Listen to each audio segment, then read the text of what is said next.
Welcome to my channel. चला आज आपण बघणार आहोत 5D पिकॉक कसा करायचा असतो ते. तर यासाठी मी सर्वात पहिल्यांदा या पद्धतीने पिकॉकचा एक आकार काढून घेतलेला आहे. आणि हे बघा, हा एक हे दोन्हीही आकार एकमेकांच्या अपोजिटमध्ये आहेत. आता हे एकमेकांच्या अपोजिट यासाठी असतात की जेव्हा आपण 5Dचा पिकॉक करत असतो तेव्हा ते एकमेकांच्या समोर यायला पाहिजे. त्यासाठी काढताना एकमेकांच्या असं अपोजिटमध्ये काढायचं. तर यामध्ये मी आकार काढून घेतला. त्यानंतर जरी थ्रेडने इथे पूर्ण आउटलाईन करून घेतली. शुगर बीटने त्याला स्टिच केलेलं आहे.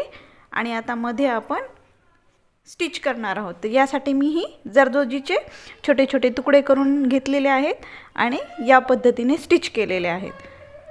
तर यानंतर या इथून पुन्हा एकदा सुईला वरती काढायचं. यामध्ये अशी जरदोजी टाकून घेतली आणि याच्या इथे स्टिच करायचं. जी पहिली जरदोजी आहे त्याच्या तिथे वरती फिल होणार आहे ते या पद्धतीने. पुन्हा थोडासा गॅप सोडायचा. त्यानंतर पुन्हा एकदा सुईला वरती काढायचं. यानंतर पुन्हा याच्या इथे एकदा स्टिच करायचं.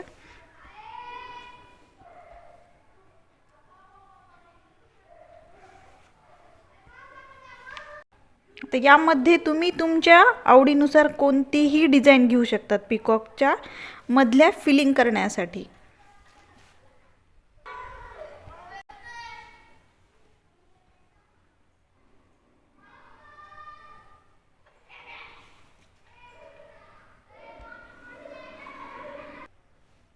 यानंतर हा सिल्क थ्रेड घेतलेला आहे. हा 4 पदरी म्हणजेच एकूण मिळून 8 थ्रेड आहेत.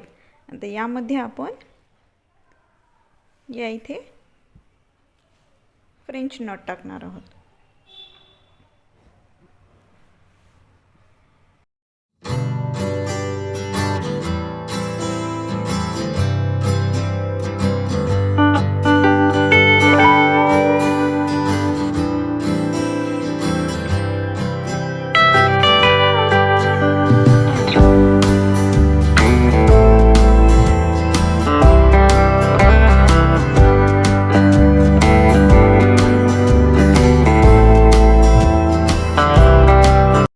आता बघा, या पद्धतीने हे पिकॉक काढून झालेलं आहे. तर यामध्ये मी या इथे फ्रेंच नॉट टाकलेली आहे. या इथे पिंक कलरचा सिल्क थ्रेड घेतलेला आहे. हा पण 4 पदरी म्हणजेच एकूण मिळून 8 थ्रेड आणि त्यांच्यापासून सुद्धा फ्रेंच नॉट टाकलेली आहेत. या पिकॉकच्या याच्या इथे सुद्धा फ्रेंच नॉटच टाकलेली आहे आणि इथे साधी सिंपल फिलिंग केलेली आहे. यानंतर हे दोन्हीही जे आकार आहेत ते आपण कट करून घेणार आहोत. आता यामध्ये कट करताना सगळ्यात महत्त्वाची गोष्ट म्हणजे हे बघा, या साईडने सर्व साईडने थोडं थोडं मार्जिन ठेवून कट करायची. विशेष म्हणजे या साईडने थोडी जास्त मार्जिन ठेवायची आणि या साईडने थोडी थोडी छोटीशी मार्जिन ठेवून कट करायचं. आता ती मार्जिन ठेवून का कट केलेलं होतं हे बघा, हे या पद्धतीने मग छानवाली फिनिशिंग येते. हे जे कट्स आहेत हे बरोबर छान पद्धतीने शार्पनेस येतो याला. त्यासाठी थोडीशी मार्जिन ठेवायची. त्यानंतर या पद्धतीने असा कपडा मधल्या साईडने फोल्ड करून घ्यायचा. थोडंसं फॅब्रिक ग्लू लावून घ्यायचं जेणेकरून आपण हे दोन पिकॉक एकमेकांवरती ठेवू तर तेव्हा त्याची फिनिशिंग अजून सुंदर पद्धतीने दिसते. मग हा त्याचा शार्पनेस जो आहे हा एकदम सुंदर येतो. हे बघा, या अगोदर मी एक केलेलं होतं. यामध्ये मी डायरेक्टली या इथून कट केलेलं होतं. तर यामध्ये जेव्हा मी स्टिच करायला गेले, या चोचीच्या इथे मी स्टिच करायला गेले, वरच्या तुऱ्याच्या इथे मी स्टिच करायला गेले तर याची पूर्णपणे फिनिशिंगच गेली. त्यामुळे जेव्हाही आपण कपडा कट करू त्यावेळी थोडंसं मार्जिन ठेवून या पद्धतीने थोडासा मार्जिन ठेवून देऊनच कपडा कट करायचा. आणि त्यानंतर असा फॅब्रिक ग्लूच्या साहाय्याने थोडा थोडा चिटकून घ्यायचा. आणि जेव्हा आपण एकमेकांना हे इथे स्टिच करणार आहोत तेव्हा फिनिशिंगचे स्टिचिंग होते. तर यामध्ये आपण बघणार आहोत की जे पिकॉक काढलेलं आहे त्या पिकॉकचे फिदर कसे काढायचे आहेत. तर यासाठी मी या पद्धतीचा असा आकार काढून घेतलेला आहे आणि इथे जरीच्या थ्रेडने स्टिच करून घेतलेलं आहे, चेन स्टिचिंग करून घेतलेली आहे. आणि यामध्ये मला आता लोड शेडिंग करायची आहे. तर लोड शेडिंग करण्यासाठी या इथे मी जरदोजी स्टिच करून घेतलेली आहे. यामुळे कसं होतं की थोडासा तो फुगीर आकार दिसतो. आता यामध्ये अजून एक महत्त्वाची गोष्ट की तुम्ही या पद्धतीचे फिदर घेऊ शकतात किंवा मी 3D मध्ये जे केलेले फिदर आहेत त्या पद्धतीचे सुद्धा तुम्ही फिदर घेऊ शकतात. तर या पद्धतीचे फिदर घेण्यामागचं कारण एवढंच आहे की यामध्ये मॅक्झिमम जागा कव्हर होते. त्यामुळे फिदरची संख्या थोडीफार कमी किंवा जास्त जरी झाली तरी यामुळे ॲडजस्ट होतं. आता यामध्ये आपण लोड शेडिंग करून घेऊ. यासाठी मी घेतलेलं आहे ब्लू कलरचे हे कटबिट्स घेतलेले आहेत.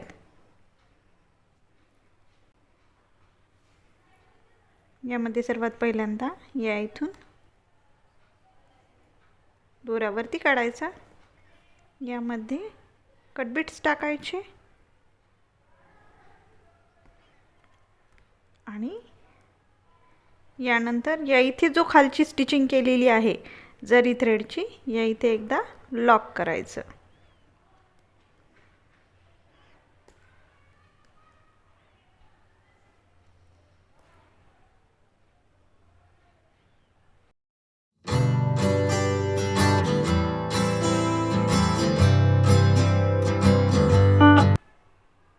हे बघा, हे आता पूर्ण झालेलं आहे. आता या इथे आपण जरदोजीचे छोटे छोटे तुकडे करून घेतलेले आहेत आणि आता स्टीम स्टिचिंग करणार आहोत जरदोजीने. छोटीवाली जी जरदोजी असते मी त्याचा वापर करणार आहे. सुईवरती काढली, यानंतर या इथे स्टिच केलं, या इथे सुईला पुन्हा खाली टाकलं. खूप सुंदर लुक येतो जेव्हा तुम्ही जरदोजीने अशी त्याला एक छानशी बॉर्डर करतात ना, तर त्यावेळी खूप सुंदर लुक येतो. यामध्ये अजून एक जरदोजी टाकली, याच्या इथे स्टिच करायचं.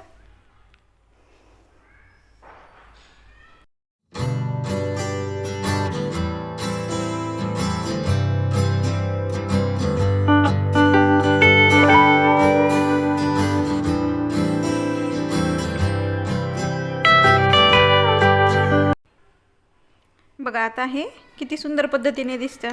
आता यानंतर या इथे मधला भाग पूर्ण फिल करण्यासाठी मी इथे सिल्क थ्रेडचा वापर करत आहे. यामध्ये 4 पदरी सिल्क थ्रेड घेतलेला आहे आणि इथे आपण लॉंग छोटीशी फ्रेंच नॉट टाकणार आहोत. या पद्धतीने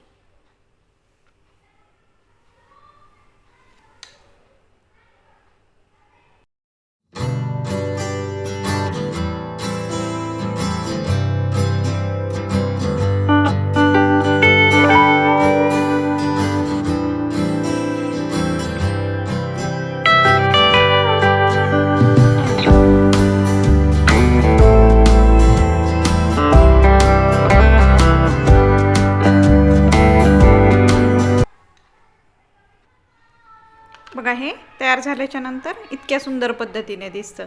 आता यामध्ये मी आहे कट बीट्स आणि त्यानंतर हे शुगर बीट या दोन्हीचा वापर केलेला आहे. तुम्ही यामध्ये कट बीट्स, शुगर बीट्स दोन्हीचाही वापर करू शकतात. आता यानंतर हे जे आपण केलेले फिदर्स आहेत हे प्रत्येक फिदर कट करून घ्यायचे आणि याला मागून फॅब्रिक ग्लू लावून घ्यायचा. तर यानंतर हा मी जरी थ्रेड घेतलेला आहे, जो साधा सिंपलवाला जो जरी थ्रेड असतो तो घेतलेला आहे आणि याला इथे पूर्ण स्टिच करून घ्यायचं. हे बघा, या इथून पूर्ण स्टिच करून या इथपर्यंत स्टिच करायचं. स्टिच करण्यासाठी सिंपल आहे. याचा जो पूर्ण शेवटचा जो टोक असतं त्याच्या तिथून घालायचा आणि समोरून काढायचा.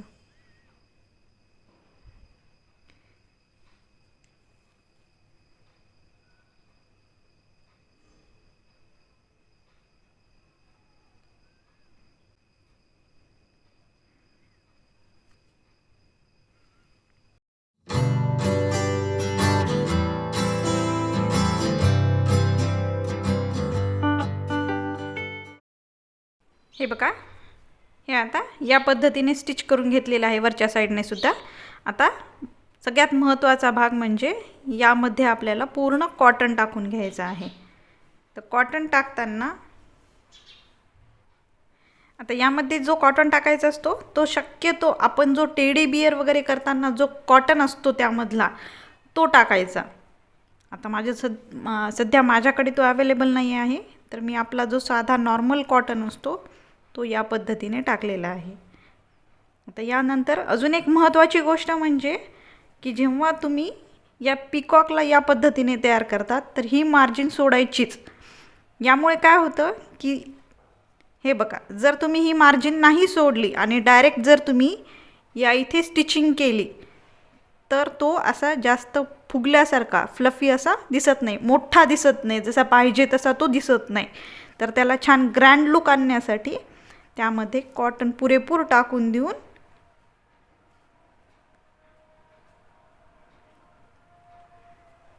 हे बघा या इथे पूर्ण स्टिच करून घ्यायचं या इथल्या साईडने. हे बघा या पद्धतीने जे त्याचे शेवटचं हे आहे तिथे स्टिच करायचं.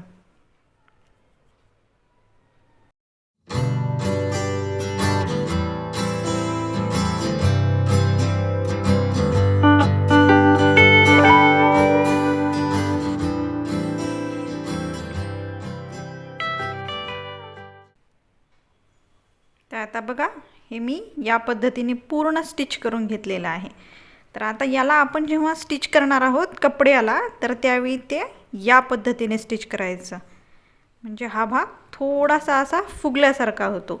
जर तुम्ही पूर्णपणे जर पहिल्यांदाच हे बघा आता यामध्ये जर तुम्ही फक्त या इथून जर स्टिच केला आणि असं जर लावलं तर हा जास्त फुगल्यासारखा दिसणार नाही, त्याच्यामुळे त्याचा लुक छान दिसणार नाही. त्यासाठी हे कंपल्सरी जास्तीचा एक्स्ट्राचा कपडा ठेवून या इथून स्टिच करायचं. आणि आता हे बघा या इथे पहिल्यांदा त्या मोराला मी ठेवून घेणार आहे.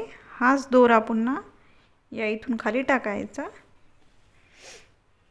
आणि बरोबर त्याच्या साईडच्या तिथून स्टिच करायचं.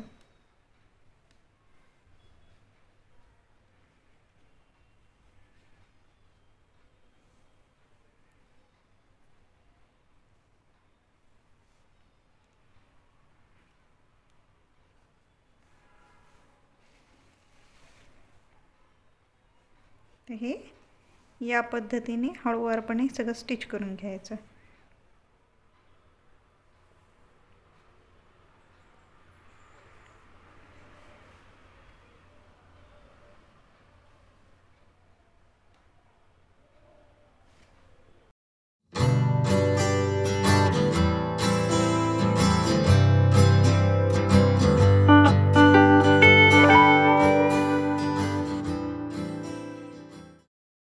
तर बघा आता हे आपण पूर्णपणे स्टिच केलेलं आहे, बिलकुलही हालत नाही, एकदम छान पद्धतीने स्टिच झालेलं आहे. आता यानंतर याच्या साईडचे जे फिदर्स आहेत ते आपण स्टिच करून घेणार आहोत. पहिल्यांदा अरेंज करून घ्यायचे जेणेकरून थोडासा पहिले अंदाज येतो.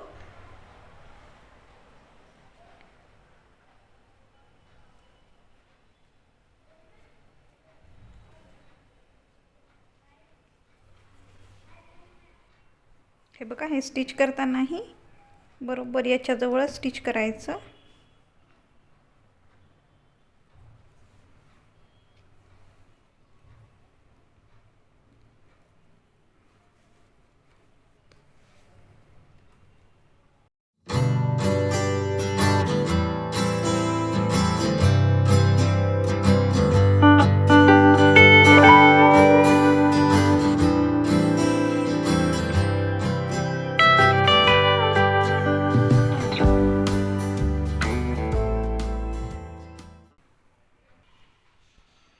तर बघा आता हे याचं फायनल लुक आहे. हे बघा किती सुंदर पद्धतीने दिसतंय.